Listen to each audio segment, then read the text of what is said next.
Eu coloco muito também como positivo esse balanço do Cruzeiro no mercado. É o que eu falei. Todas as reposições são bastante acima, na verdade, das saídas. Nossa, tá louco. Bastante mesmo. São contratações de peso.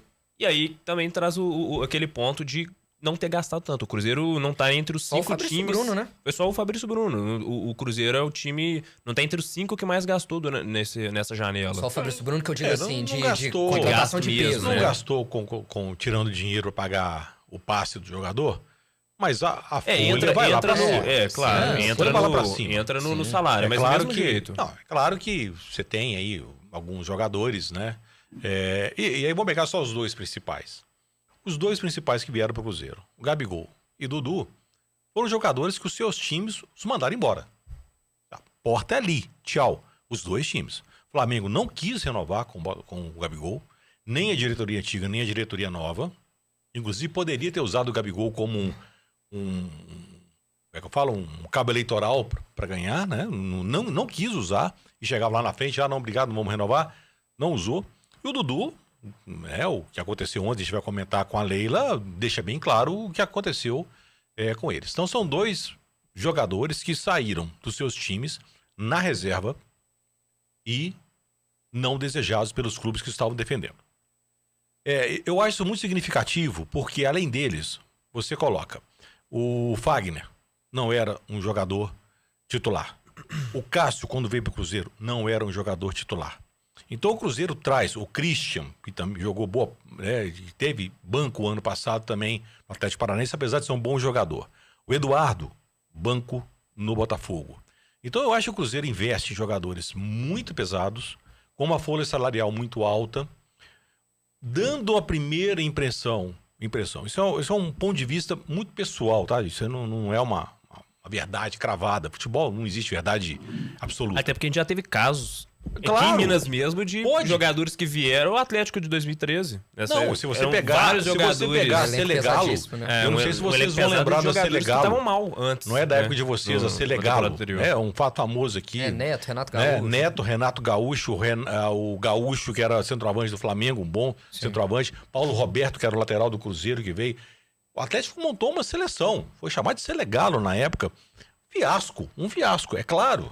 Não vamos transportar isso para hoje, não. Não vamos transportar isso para hoje, não, porque naquele momento futebol era outro, comportamento era outro, os caras vieram aqui com uma outra mentalidade.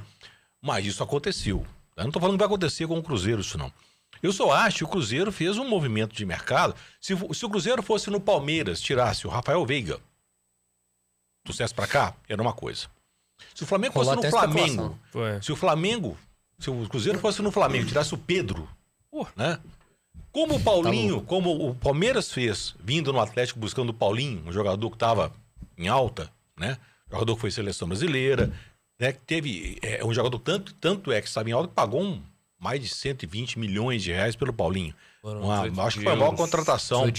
A maior contratação entre times brasileiros. Um time brasileiro. Então, assim, esse tipo de movimento, quando você tem, né?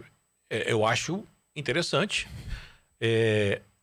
Questiono a quantidade de dinheiro, mas eu não estou aqui para falar se o clube deve ou não fazer isso. O dinheiro não é meu, não sei o que administro, é problema deles. O que eu quero dizer é que o Cruzeiro está assumindo um risco muito grande, com muitos jogadores, como diz o Davi, eu concordo plenamente, muitos jogadores que precisam, inclusive o próprio Diniz, precisam mostrar que estão aqui. Então, se você tem um elenco pouco menor, equilibrado, que você traz um jogador desse, olha, ele precisa mostrar serviço. Ótimo, tudo bem, esse cara vai se encaixar no ambiente saudável, bom, já organizado, e ele vai mostrar o seu trabalho ali. Agora, a quantidade de jogadores que o Cruzeiro está trazendo para montar um time para disputar com os melhores do Brasil, pode dar certo? É claro que pode, futebol pode acontecer tudo, mas a tendência é que não dê. A tendência hoje é que não dê. O Gabigol já não joga há mais de 2 anos praticamente. Ele teve um momento de brilho que foi na final da Copa do Brasil. E ele tem esse poder de, num momento de decisão, ser diferente dos outros e resolver. Ele tem essa capacidade. O Dudu, há mais de 1 ano, não joga. Depois de uma lesão de 9 meses, ele voltou querendo já sair do Palmeiras, teve aquele problema, o Abel não colocou para jogar. outro risco muito grande. Então são jogadores, os dois principais, sem contar o Fagner, que para mim já é um ex-jogador, vai passear aqui em Belo Horizonte, porque em condições normais o William deve ser o titular. O Cássio, a própria torcida do Cruzeiro tem interrogações quanto ao Cássio. O ano passado ele não foi uma unanimidade, tanto que a saída do Anderson agora é uma saída sentida, porque o Anderson vinha bem antes do Cássio chegar. Então são muitas contratações, muitas mesmo, pesadas, caras, que vão colocar o Cruzeiro numa situação muito delicada. E eu concordo com o Davi, quando a gente começou o bate-papo aqui, o Cruzeiro vai ser emoção garantida em 2025, pro bem ou pro mal. Se o time encaixa, é o time a ser batido. Agora, se não encaixa, é um vespeiro de problemas para administrar. E eu acho que é um risco muito, muito grande. Não considero uma janela saudável do Cruzeiro. Sinceramente, são jogadores de nome, mas não vejo... O Gabigol é um cara que hoje ele é muito mais, ele é 80% ou até mais personagem e 20% jogador. Ele vai ter a capacidade de se transformar em 80% jogador e 20% personagem? São perguntas que a gente não sabe. Só o tempo dirá, né? Só o tempo dirá. Então eu acho que o risco do Cruzeiro é altíssimo, Então eu não sei se, né, o Cruzeiro tem uma vantagem nessa história toda, que chama-se Alexandre Matos, que é um cara que conhece futebol.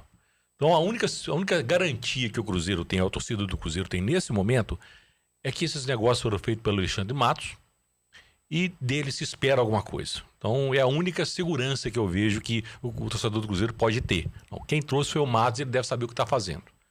Vamos esperar para ver. Mas eu considero uma janela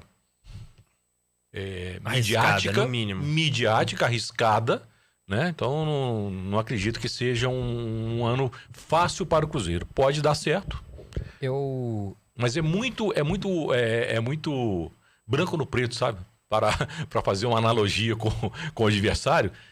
Ou o Cruzeiro vai muito bem, ou o Cruzeiro vai muito mal. Não é um time que você olha para frente e fala, se passar um ano aí, não ganhar tudo, o próximo ano... Nota que é diferente quando você tem um time em construção. Se esse ano não der, para o próximo ano a gente tem uma base boa. Não é o caso do Cruzeiro. Ou o Cruzeiro arrebenta 2025, ou ele vai sofrer muito financeiramente com esses jogadores. Então é a minha opinião, né? Eu acredito que alguns torcedores do Cruzeiro que eu conversei acabam compartilhando um pouco das minhas ideias, mas é muito arriscado mesmo. Eu acho que tem um ponto específico desse movimento que o Cruzeiro vem fazendo desde o ano passado, desde quando o Pedrinho assume o Cruzeiro, que eu acho que tem que ser citado também. Há 3, 4 anos atrás, o torcedor do Cruzeiro dormia sem saber se ia ter Cruzeiro no dia seguinte, certo? E há 2 anos atrás, mais ou menos, o Cruzeiro tinha como opção de ataque Gilberto, Henrique Dourado e Rafael Elias. Baita. Vulgo Papagaio. Baita. Então, o que eu tô querendo dizer é o seguinte. Quando você faz contratações dessa forma, e é claro que o campo vai ter que provar, é claro que tudo é baseado em resultado, é claro que os caras têm que provar.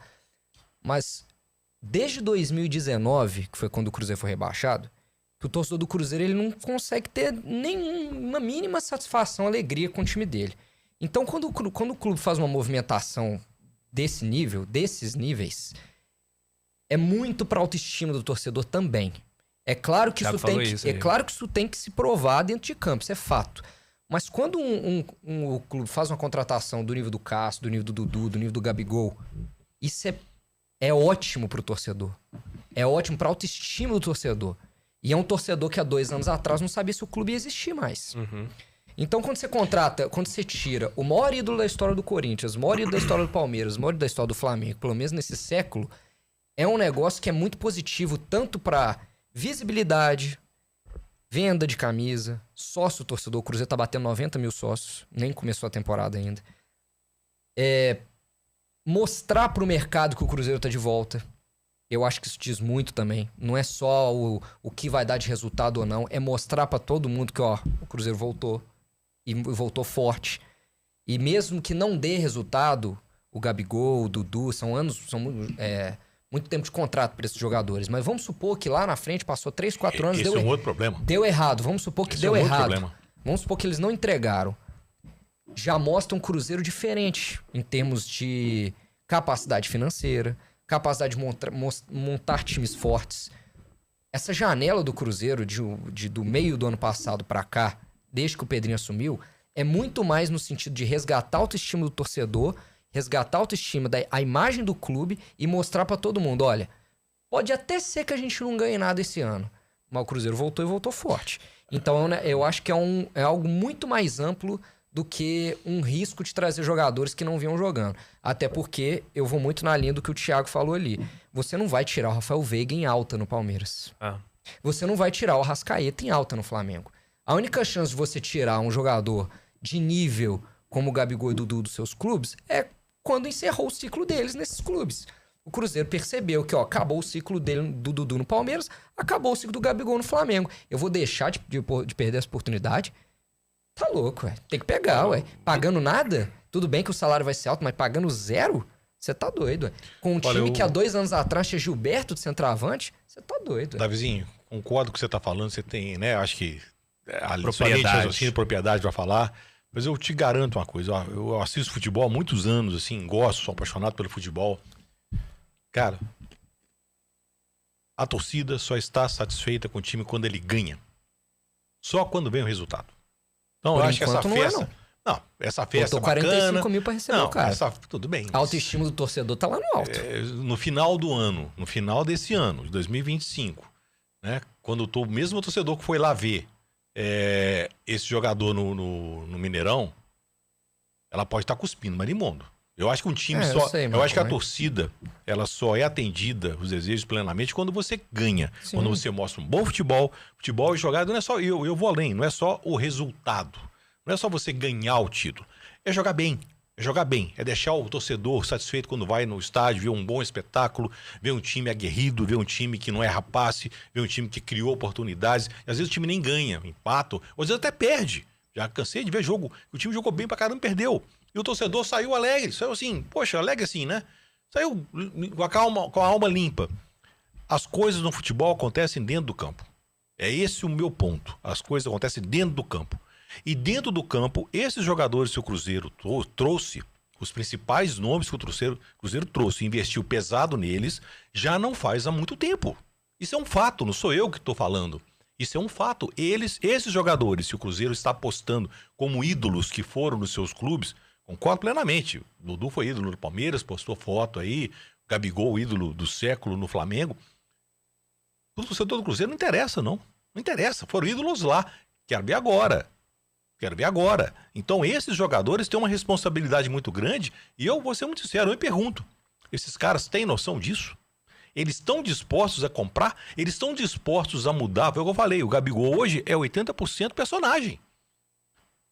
Ele foi reserva do Flamengo e não jogou nem quando o Pedro estava machucado. Ele continuou no banco para ver o nível que ele chegou no futebol dele.